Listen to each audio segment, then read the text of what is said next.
بسم الله الرحمن الرحيم الحمد لله والصلاة والسلام على رسول الله وعلى آله وصحبه ومن والاه.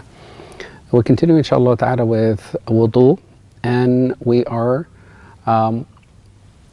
at the point of washing the face. We spoke about the rest of the steps prior to this, and when it comes to the face by definition, meaning what you face others with. But when it comes to the technical aspect of what is to be washed in regards to wudu, the face has borders, if you will.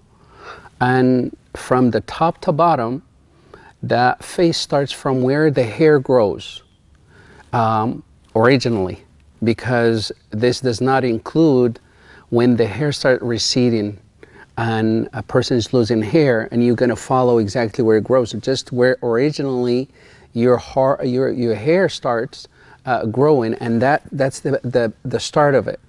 And then it goes down all the way to your chin and extends all the way till the end of your beard. This is when it comes to the length of your face. The width of the face starts from the ear to the ear, and this includes this area between your ear and where the heart, the beginning of your hair, of the facial hair, meaning for your beard. This is when it comes to the parameter, if you will, of your face that needs to be washed. In other words, the reason why we need to know exactly the borders of the face, just so that we know that that whole area needs to be washed with water when you do wudu. Now, this is the technical aspect of it. Now, there are certain things to be careful with, and this is what people, once you are used to doing it a certain way and you're comfortable with it, you disregard whether it is right or wrong. And this is our goal, as we said in the beginning of this series, is for us to really look into what we're doing and rectify all the things that are not right, inshaAllah subhanahu wa ta'ala. And this is our opportunity to do this. So now when you get water and then you want to wash, you need to cover the whole face, meaning that whole surface that we spoke about, from where your hair starts on top of your forehead, and it goes all the way this whole area. It covers also that surface, and on your whole beard all the way to your chin, and then you extend that wash, follow where your beard goes until it ends. This is the washing of the face. Now, few of the things to be careful with. One is some they would just literally get water and throw it in their face. Or some they would just literally go about washing the face this way. They get the water and then they wash only the forehead and the surface of their nose, their cheeks, and that's the end of it. As we mentioned, the idea is for you to wash the whole face, all of it and every part of it. And that is by getting the water. You start from where your hair starts in the top and go down all the way, including this area, and then follow your beard all the way down, and make sure that you rub if you have any wrinkles on the forehead, or go down to your ears also, because this is an area that dips in. And also, very important, usually water goes down. This part of the nose is usually missed all the time, as well as this area. These are the most common areas that are missed during washing the face. This is very important. Also, some they would basically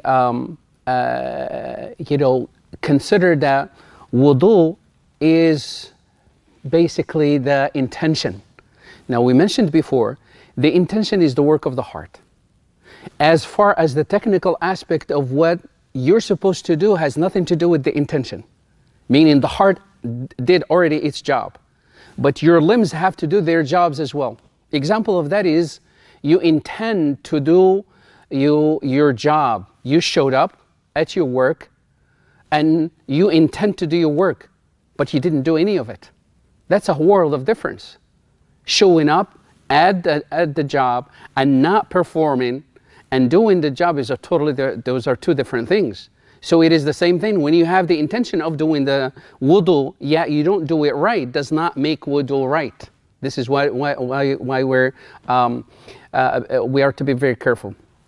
Another very, very important aspect in regards to washing any parts of the limbs of wudu, but especially the face and the arm, it has to do with any substance that would prevent water actually to penetrate the skin and the pores of your skin. And the reason why we're saying this is because there are certain substances, namely the nail colors. If the substance, and this is very important, you have nail colors, you have henna, you also have creams that are applied to the skin, whether to the face or to the hand or the arm.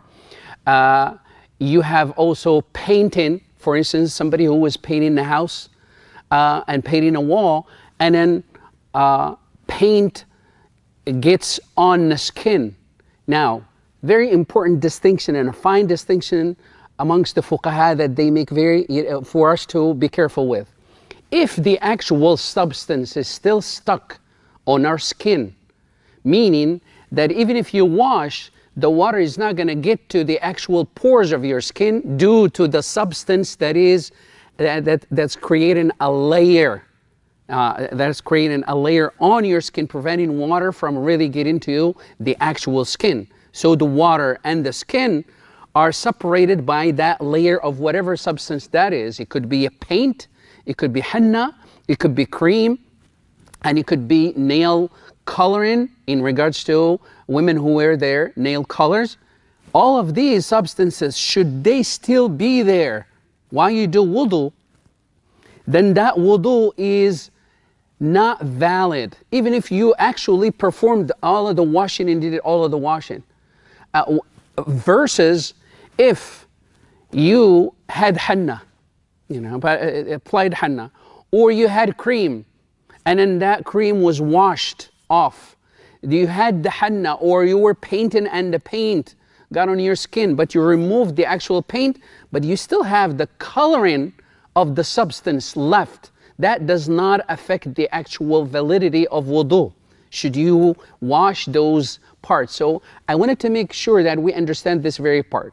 And then simply because, for instance, sisters who wear nail colors, or they do henna, or they have creams, and then those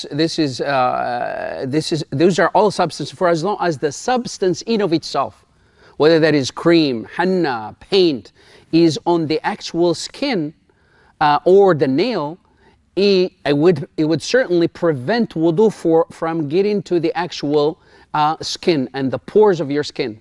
And then with that being the case, even if you did wudu, your wudu is not valid. And the danger of that is if your wudu is not valid, then your prayer is not valid. And this is why we said in the beginning, the importance in wudu is important in of itself, because it has so many rewards that you do wudu for Allah Ta'ala's sake. And you get, this is why we mentioned some of the virtues of wudu in the beginning. But at the same time, it is also a foundation upon which you build the actual prayer. And if the foundation is not intact, so is what you're going to build on. You're going to build on it. So you have the prayer that is, the validity of it is contingent on the validity of wudu. This is why it is very, very important. And if the wudu is jeopardized and it is not intact due to these things, we have to look into making sure that we don't fall into those pitfalls, inshaAllah subhanahu wa ta'ala. This is very, very important in regards to washing, inshaAllah ta'ala, the limbs. But especially when it comes to the face, make sure that we remove any cream that we have. If it is the arms or any parts of the limbs that we are washing in wudu, make sure that we remove those things before we do wudu. And it is very important that we keep in mind that the importance or the end goal that we're looking for is for our acts of worship to be intact, so we can gain the utmost reward with Allah subhanahu wa ta'ala. We ask Allah subhanahu wa ta'ala to make us amongst those who, when they hear the speech, they follow the best of it. Wa sallallahu wa sallam ala nabiyina Muhammad walhamdulillahi rabbil alameen.